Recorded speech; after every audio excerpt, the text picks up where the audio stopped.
안녕하세요. 네, 반갑습니다. 예, 월간 플래툰의 이준규 기자입니다. 요번에 그 반스플라이하고 손을 잡으시고 굉장히 재밌는 나이프를 지금 내셨다고 하는데 그거에 대해서 좀 설명을 좀 부탁드리겠습니다. 본인 소개와 그 제품 설명 좀 부탁드리겠습니다. 네, 반갑습니다.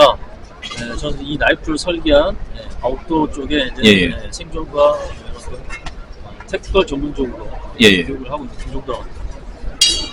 이 나이프 같은 경우에는 디자인 목적상 예, 예. 전술적인 어떤 요소를 많이 예, 예. 반영해서 설계한 나이프입니다. 아, 그러니까 여기서 뭐 아웃도어 일반적인 캠핑용보다는 예, 예. 목적 자체가 어떤 그 군인이라든가 아니 어쩔 수 없이 셀프 디펜스를 해야 되는데 아, 혹시 약간 좀 무기적인 요소가 필요한 그런 분들 아, 그런 분들이 사용하기 좀 적합하게 좀 디자인한 좀 참고해야 될 그렇다면 이거는 밀리터리나 택티컬 쪽 나이프 성격이 강하다고 봐야 맞습니다. 되겠네요. 저 헌팅이나 서바이벌은 아니네요. 그렇죠. 그래서 애초 사용 목적을 이제 그런 말씀하셨던 예, 제가 기획했던 그런 어떤 전술적 요소를 많이 반영하다 보니까 예, 예. 디자인의 날부터 해서 손잡이가 일반 뭐 아웃도어용 나이프, 캠핑 나이프랑 많은 예. 차별점을 가지죠.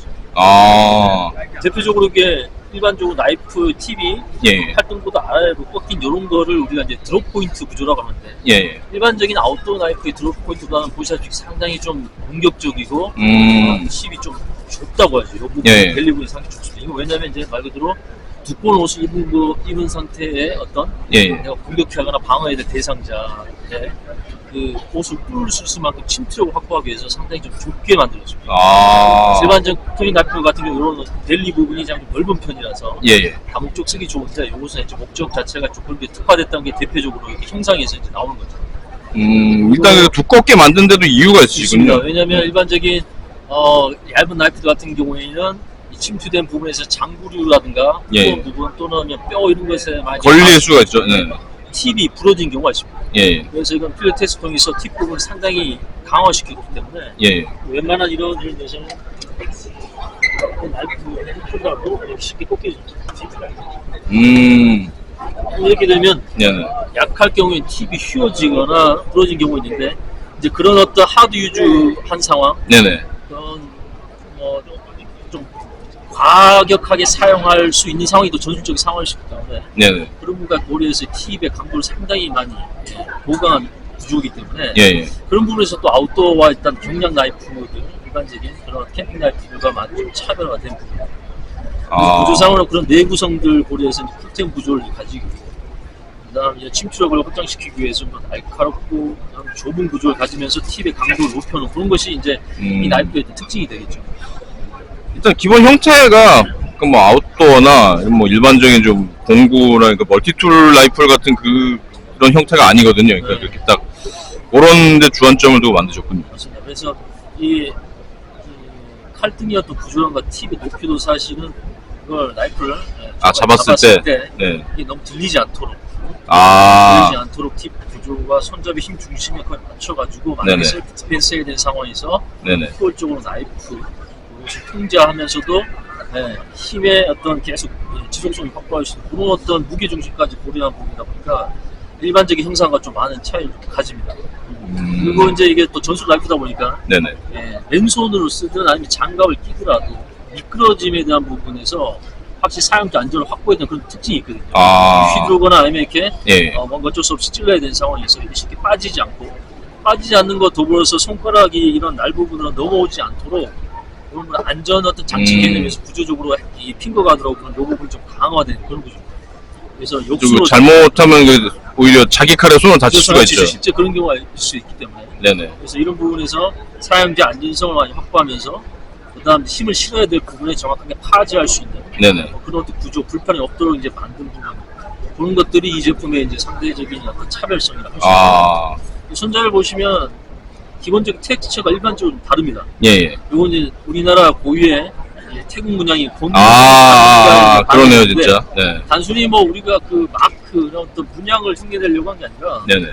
우리가 고유의 어떤 한국의 특성도 부여하면서도 이게 자체가 이제 실용성이 있다. 실용성이 브레이크 방지, 미끄럼 방지에 특화된 부분이라서 네. 해외 수출되는 이제 그 부대에서도 요 모양 그대로 쓸 수 있게끔 그리고 우리나라 국민들한테 제공되는 민수용뿐만 아니라 실제 이게 군에 납품될 부분이기 때문에 그 나라에서도 요거 그대로 사용돼서 남들 어떤 한국에서 만든 나이프, 한국의 전술 나이프다 이런 네네. 것도 좀 강조할 수 있는 그런 부분이 또 녹아져 있습니다. 그리고 기본적인 나이프의 종류 크게 한 4개로 구분될 수 있는데 날 모양에서는 소레이션 버전에서 이렇게 네네. 톱날이 있는 부분이 있고 그다음 또 이거 감옥 쪽으로 또 쓰기에도 남도 적합한 구조를 가지고 있기 때문에 네네. 일반적으로 아웃도어용으로 쓰려고 하더라도 크게 무리가 없도록 또 민날 버전이 이렇게 있습니다. 아, 그래서 이 민날 버전 같은 경우는 바리에이션이 있군요, 이거. 네, 소비자 요구라든가 아니면 그 부대 요구에 따라서 약간 지금 4가지 정도 형태로 나눠졌고 네네. 민날 버전 같은 경우 일반적으로 우리가 쓰는 아웃도어 형태로 해서 아, 쓱쓱 나간다. 소스케 네. 표현 돼 있고 그다음 파이어스 같은 거 긁을 수 있게끔 칼등에 각이 잘 써 있습니다. 아, 그리고 이 파이어 스틸을 칼등을 이용해서 긁을 경우에 여기 오염이 많이 생겨요. 네, 이렇게. 그렇죠. 그런 부분을 좀 방지하기 위해서 뒷분에 별도로 사실 이 폼멜 겸 타격용 유리를 타격하기 위해서 유리를 깨는 용도 겸 이 파이어 아, 스틸 스크래퍼라고 이제 부르는데 그걸 제가 여기 디자인했기 때문에 네, 칼의 오염을 막으면서 효율적으로 칼날을 굳이 안 쓰고 그렇죠. 이쪽으로 이렇게. 아, 예. 안전하게 가루를 만들면서 예, 붓이 튀길 수 있는 기능이 이제 여기에 특화되어서 들어가 있습니다. 아, 그래서 뭐 전술 상황에서 유리를 깨야 될 때도 마찬가지 이 부분이 차라리 폼멜 그분을 써서 하는 것이 낫다. 훨씬 낫고 파이스트 급도 요 부분으로 쓰면 훨씬 더 효율적이기 때문에 네네. 그렇게 이제 전술적 활용뿐만 아니라 아웃도어에서 쓸 수 있게끔 만들어진 게 여기 빛날 버전 형태고요. 그다음 아, 인수용 버전 같은 경우 코팅이 안 된 이런 형태. 네네. 이게 또 스테인리스 재질이기 때문에 사실 음식 같은 것들을 좀 다루더라도 식도 대용으로 잠깐 쓰더라도 큰 뭐 위생상의 문제가 없고 군용 같은 경우는 이렇게 반사가 되면 안 되기 때문에 네네. 군용으로 아, 예, 되는 그렇게 녀석은 네, 이렇게 코팅을 하셨다. 코팅 검정으로 해서 이제 수출이 될 예정입니다. 여기 이제 큰 이제 차이점이죠.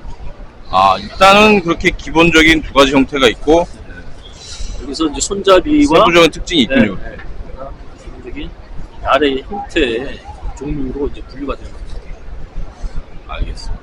감사합니다.